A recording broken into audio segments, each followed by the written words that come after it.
Hurmatli do'stlar, assalomu alaykum. Bugun 5-mart bo'ladi, 2025-yil. 2 xonalik kvartirani ko'rib chiqamiz.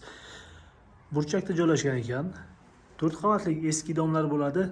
3-qavatida 2 xonalik kvartiramiz sotuvga chiqdi. Hududimiz Partsiyest, Orientir, Phoenix kafesi bo'ladi. Mana shu kirish eshigimiz. Prixojin mebellar qilgan ekanlar.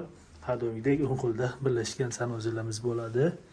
Sanuzilimizda kafel toshlar terilgan ekan, issiq suvlarimiz bor. Xo'p. Oshxonamiz hamda ikkita xonamiz joylashgan. Oshxonamizni ko'ramiz.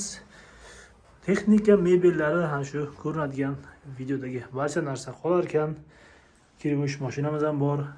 Mana shu joyda devorimiz, bolalar o'ynash uchun sharoitlari ham bor.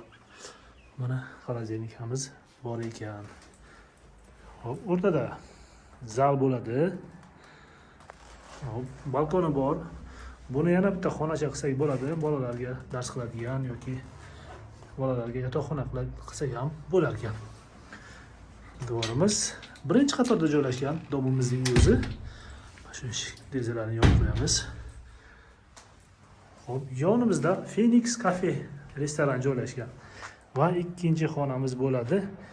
Kattalar uchun yotoqxona, mana shu konditsioner, barcha ukrainskiy pechkamiz ham bor ekan. Mana katta shkafimiz va mebelimiz bor ekan. Ana shunaqa variantimiz sotuvga chiqdi, hurmatli do'stlar. Samarqand shahar Partsiyest hududi bo'ladi. Birinchi qatorda joylashgan 4 qavatli eski domlar. 3-qavatida 2 xonali kvartiramiz sotuvga chiqdi. Ipoteka ham bo'lar ekan. Hop, narxini 47 ming deyaptilar. Yana hozir boz savdosi ham bor ekan. Qiziqqanlar tezda aloqaga chiqamiz.